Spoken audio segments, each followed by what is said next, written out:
Hello everyone, YouTube channel learn with engineer अथवा जमाल में आपका स्वागत है। दोस्तों, इस सेशन में हम डिस्कस करने वाले हैं गैमा फंक्शन के टाइप थर्ड के प्रॉब्लम। तो दोस्तों, गैमा फंक्शन का टाइप थर्ड का प्रॉब्लम और उसका स्ट्रक्चर क्या होता है, जैसे सबसे पहले हम एक बार नोट कर लेते हैं। तो इसका स्ट्रक्चर है इंटीग्रेशन फ्रॉम 0 to 1 x का power m log of x the whole power n dx। Okay दोस्तों, इस तरह का अगर कोई प्रॉब्लम अगर आपके सामने हो तो वो क्या होता है, गैमा फंक्शन के टाइप थर्ड का प्रॉब्लम होता है। और इसका जो सोल्यूशन होता है वो होता है -1 the whole power n whole divided by m+1 the whole power n into gamma of n+1।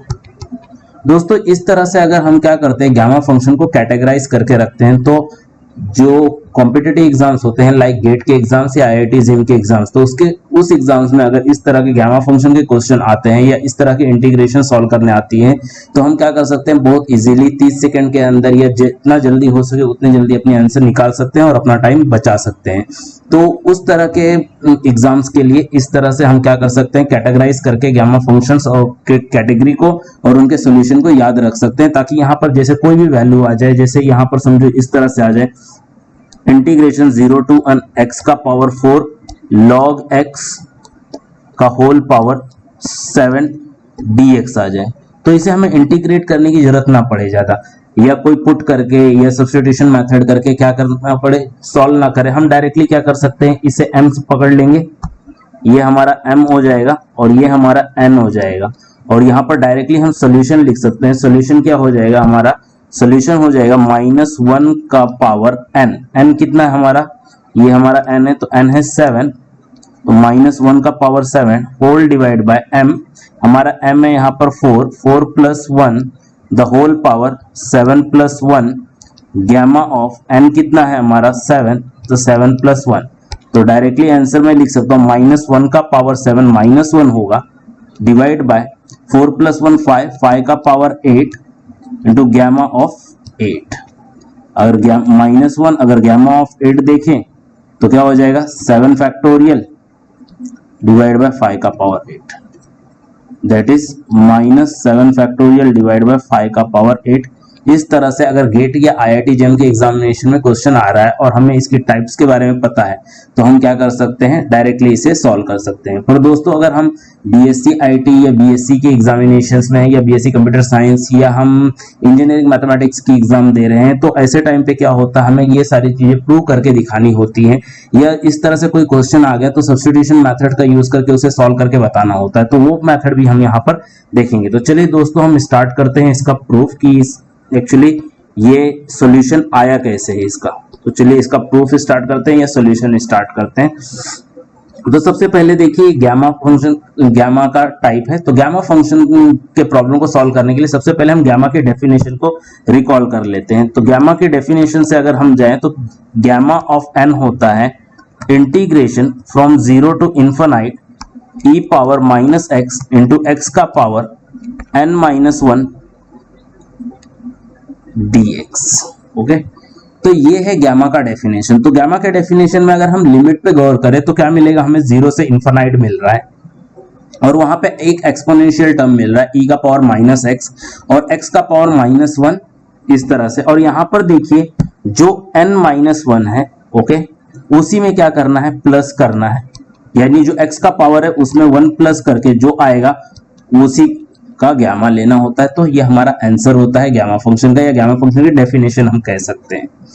तो ये गैमा फंक्शन की डेफिनेशन है। अब इस डेफिनेशन के अकॉर्डिंग हमें क्या करना है, इस प्रॉब्लम को फिट करना है। तो सबसे पहली चीज तो यहाँ पर लिमिट भी उस तरह से मैच नहीं कर रही है, और e का भी पावर नहीं दिख रहा है, x का पावर दिख रहा है। चलो, तो अब हम क्या करेंगे, कुछ इस तरह से करेंगे मॉडिफिकेशन की एक्सपोनेंशियल टर्म आ सके और लिमिट चेंज होता है कि नहीं उसकी वजह से, तो देखते हैं। तो यहां पर हम क्या करें, अगर लॉग को हम एक्सपोनेंशियल टर्म में कन्वर्ट कर सकते हैं, तो वो कैसे कन्वर्ट होगा, तो चलिए उसके बारे में डिस्कस करते हैं।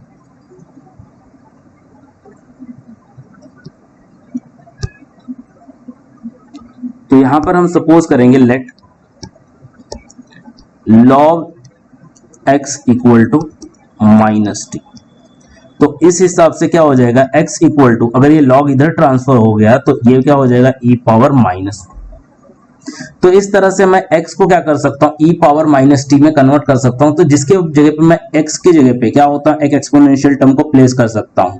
ओके, तो अगर मैं सब्स्टिट्यूशन कर रहा हूं तो मुझे क्या करना पड़ेगा, dx लेना पड़ेगा, क्योंकि जो मेरा dx है वो भी चेंज होगा। तो dx इक्वल टू, अगर e पावर माइनस टी का मैं डिफरेंशिएशन करूंगा तो मुझे मिलेगा minus e power minus t into D T.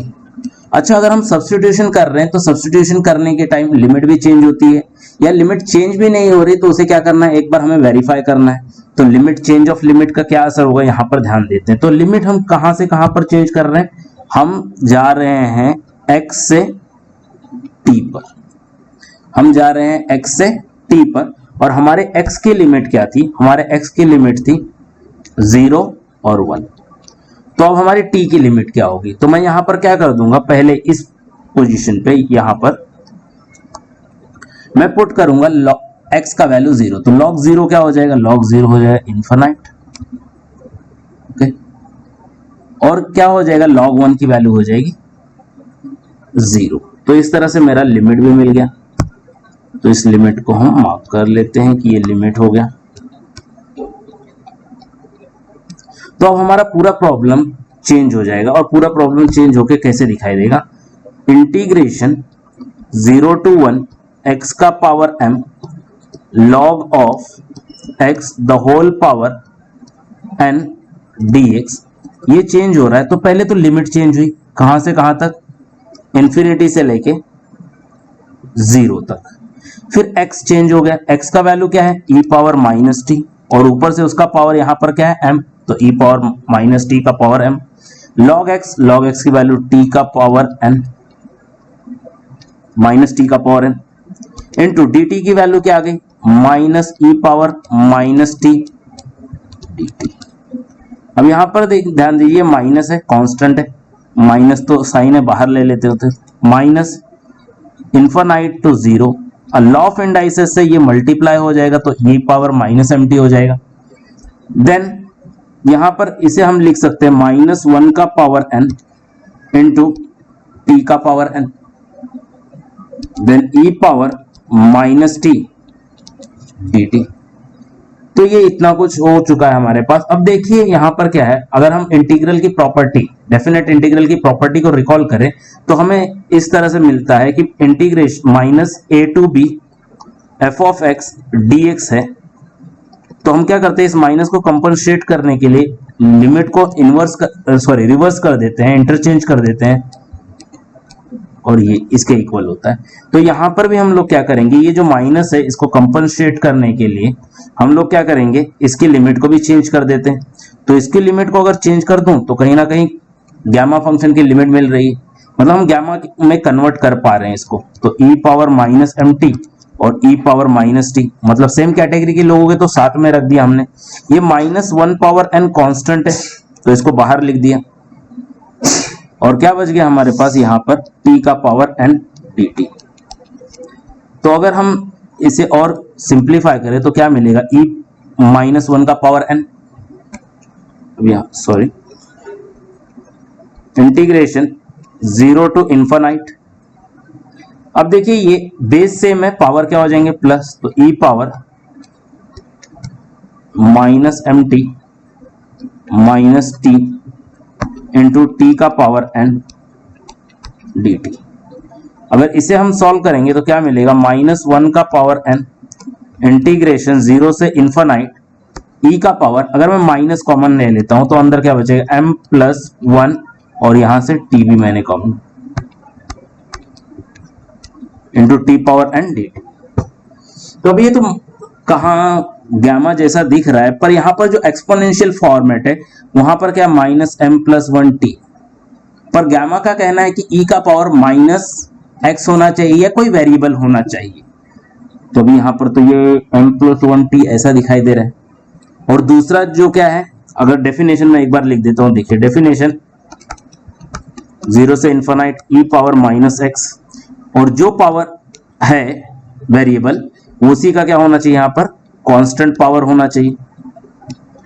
पर यहां पर तो देखो t है, t के साथ अलावा कुछ और है, m+1 भी है, तो वो हमें नहीं चाहिए। अब हम उसको क्या करेंगे, रिप्लेस करेंगे। तो रिप्लेस करने का क्या तरीका, सब्स्टिट्यूशन मेथड। तो देयरफॉर लेट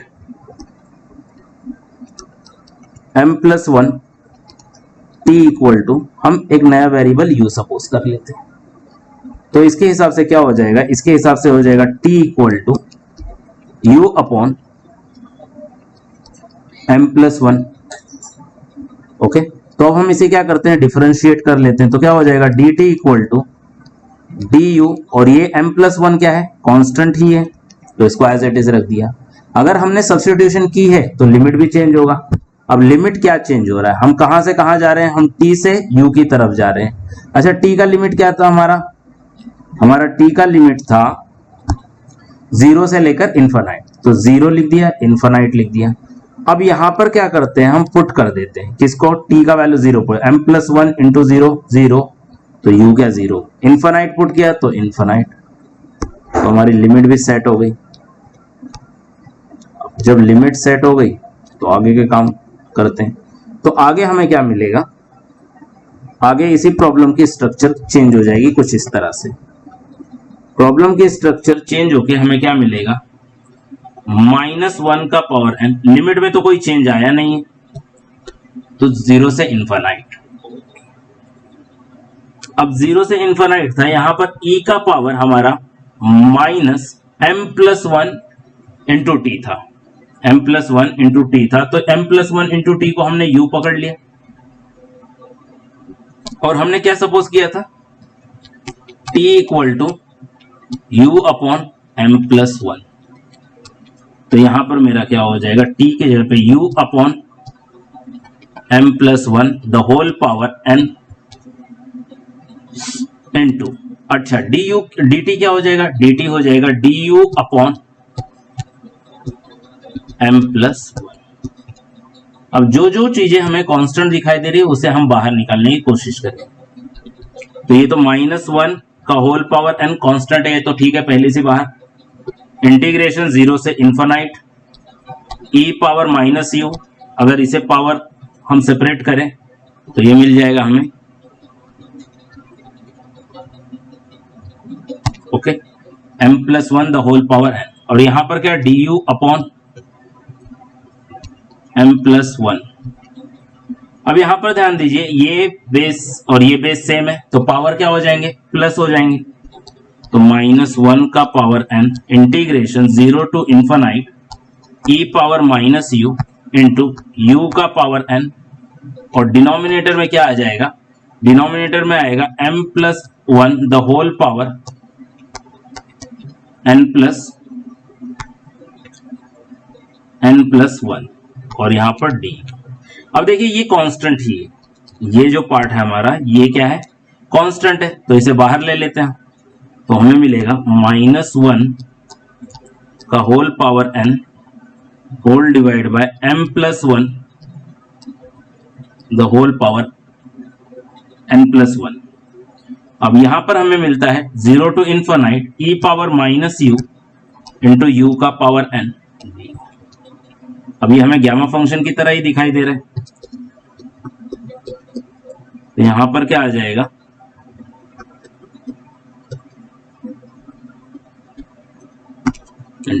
अब देखिए ये e का पावर -u है, और जो वेरिएबल पावर में है उसी के रिस्पेक्ट में इंटीग्रेशन है, और यहां पर उसी वेरिएबल का पावर क्या है, एक कांस्टेंट नंबर है, तो ये कांस्टेंट नंबर है। तो यहां पर देखिए इसमें क्या आ जाएगा, +1, तो जो भी नंबर होता है उसमें +1 कर देना होता है और उसका गैमा लेना होता है। तो यहां पर देखो वेरिएबल का पावर क्या है, n है, तो n में 1 प्लस कर दिया तो n+1। तो यही तो हमें क्या करना था, प्रूव करना था।